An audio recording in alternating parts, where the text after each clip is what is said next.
Hello दोस्तों, आइए हम पढ़ते हैं मध्य ऐतिहासिक काल के बारे में। मध्य ऐतिहासिक काल उस दौर को कहा जाता है जब मुस्लिम शासक ने भारत पर आक्रमण किया था। मुस्लिम जो शासक थे कुछ अरब के थे, कुछ तुर्क के थे। उनका रीज़न ये था भारत पर आक्रमण करने का कि वहाँ पे किसी मात्रा में कोई चीज़ का उत्पाद नहीं होता है। वहाँ पर रेगिस्तान है, खजूर है और लुंगी डांस है, इसके अलावा कुछ नहीं है। भारत एक संपूर्ण देश था, चारों तरफ से हर एक चीज़ की उपलब्धि यहाँ पे थी और उन्होंने आया थे यहाँ पर आक्रमण करने के लिए। आक्रमण किया, कुछ चीज़ें लूट कर ले गए, जो कि मंदिर, काफ़ी मात्रा में मंदिर का तोड़ फोड़ किए थे। मंदिर, क्योंकि मंदिर में उस समय खजाना ही था, सोना चांदी जितने भी था मंदिर में था। यह ताइए इसके बारे में हम एक एक करके जानकारी प्राप्त करते हैं। मुस्लिम आक्रमण जो थे, एक अरब से आक्रमण करने आए थे जिनका नाम था मोहम्मद बिन कासिम, और एक आया था तुर्क क्षेत्र से, जो कि पहला जो आक्रमणकारी था तुर्क क्षेत्र से मुस्लिम, वो था सुबुतगीन। उसके बाद मोहम्मद गजनवी और मोहम्मद गौरी चर्चा में रहता है क्योंकि ज़्यादा मात्रा में भारत में टेम्पल मंदिर तोड़ने का काम यही किया था। मंदिर तोड़ने का रीज़न यही था कि यहाँ पर मंदिर में ही ज़्यादा मात्रा में पैसा या सोना चांदी उपलब्ध था। ये नहीं कि वहाँ से सोच कर आया था कि हम भारत में मंदिर तोड़ेंगे, क्योंकि मंदिर में ही उस समय खजाने, या भारत देश में जितने भी लोग थे पिताजी से कम डरते हैं लेकिन भगवान से ज़्यादा डरते हैं, तो दान पुण्य ज़्यादा करते हैं। तो आइए हम यहाँ से स्टार्ट करते हैं। भारत पर जो पहला आक्रमणकारी था, अरब आक्रमणकारी, वो था मोहम्मद बिन कासिम, जो कि क्वेश्चन भी पूछता है कि भारत में वो शासक बताइए जो कि पहले मुस्लिम था जो कि आक्रमण किया था।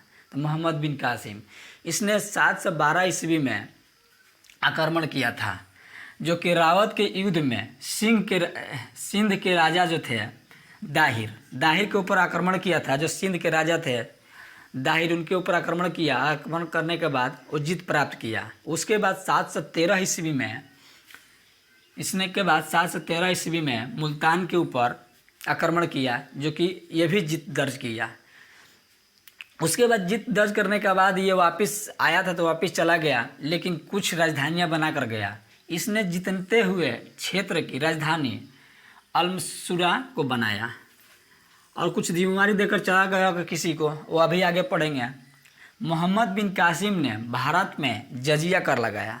जजिया उसको बोला जाता है जो कि कुछ लोगों पर आज के दौर में देखा जाता है टैक्स के रूप में। जजिया मुस्लिम शब्द, इस्लामिक शब्द, जजिया को ही कर बोला जाता है। कर को आज के डेट में टैक्स बोला जाता है। तो उसने भारत पर आया था, टैक्स लगाकर चला गया था कि भाई हम इस क्षेत्र को जीत चुके हैं, तो आप लोग जितने भी कुछ खनन प्राप्त होगा या अनाज प्राप्त होगा उस पर कुछ मात्रा में हमें टैक्स देना, जजिया देना। तो ये गैर मुस्लिम पर टैक्स लगाया था।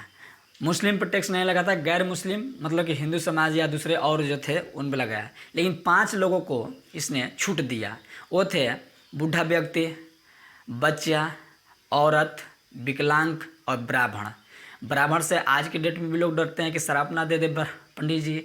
3-5 लोग पर उसने जजिया कर नहीं लगाया था। उसके बाद हम देखेंगे कि जजिया कर ये 5 लोगों पर नहीं लगाया, लेकिन फिरोज शाह तुगलक जब आया तो उसने ब्राह्मण समाज पे भी जजिया कर लगा दिया। तो क्वेश्चन ये पूछेगा कि जजिया कर पुनः ब्राह्मण पर किसने लगाया था सर्वप्रथम, तो फिरोज शाह तुगलक था। उसके बाद अकबर ने 1564 ईस्वी में, अकबर एक बहुत बेहतरीन और अच्छा शासक था जो कि 1564 ईस्वी में इसने पूरी तरह से जजिया समाप्त कर दिया था। उसके बाद अकबर ने समाप्त करने के बाद औरंगजेब आया था, जो औरंगजेब जिसे कहा जाता है जिंदा फकीर। औरंगजेब आया 1679 में, पुनः जजिया कर लगा दिया।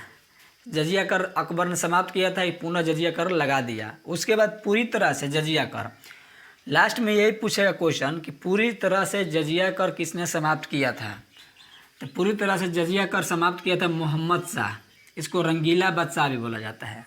मोहम्मद शाह का रंगीला बादशाह इसलिए बोला जाता है कि इसने अपने शासन काल में राजा के रूप में जब जाता था तो कोई पता नहीं, कभी कपड़ा पहनता था कभी ना भी पहनता था, नशे में चूर मस्त मौलाना अपना रहता था, इसलिए इसे रंगीला बादशाह भी बोला जाता है। अब इसके बाद अरब आक्रमण पढ़ने के बाद हम जो पढ़ेंगे तुर्क द्वारा किया गया आक्रमण, किसने किसने भारत पर आक्रमण किया था। तो पहला जो तुर्क आक्रमणकारी मुस्लिम था वो था सबुतगीन, जो कि 986 ईस्वी में हिंदू शाही वंश का शासक जो थे जयपाल, उसको पराजित कर दिया। पराजित करने के बाद सबुतगीन का बेटा, सबुतगीन कुछ दिन अपना राज्य चलाया। उसके बाद इसका बेटा जो था वो आया, उसका नाम था मोहम्मद गजनवी। मोहम्मद गजनी ने अफ़गानिस्तान गजनी का रहने वाला था। इसने 998 ईस्वी में गद्दी पर बैठा, राजा बना था 998 ईस्वी में। जब गद्दी पर बैठा था तो इसने 1001 से लेकर 1027 में, मतलब कि इतने बीच कार्यकाल में भारत पर 17 बार आक्रमण किया था। इसने 17 बार आक्रमण किया था। इसके मुख्य जो आक्रमणकारी थे, हर एक साल जरूरी नहीं करता था, लेकिन कुछ मुख्य रूप में जो आक्रमण किया था वो 1018 ईस्वी में 1018 ईस्वी में कनौज के जीता था। कनौज के ऊपर अटैक किया था, आक्रमण किया। फिर 1025 में गुजरात के सोमनाथ मंदिर जो मंदिर गुजरात के सोमनाथ मंदिर, ये क्वेश्चन बहुत ही इंपॉर्टेंट है, पूछता भी है कि गुजरात के सोमनाथ मंदिर को जो आक्रमण किया था कौन सा शासक था और कब आक्रमण किया था। तो ये मोहम्मद गजनवी था, जो कि 1025 ईस्वी में आक्रमण किया था। इसके बाद जो आक्रमण किया था 1027 में, अंतिम इसका आक्रमण था 1027, जो कि जाट के विरोध किया था।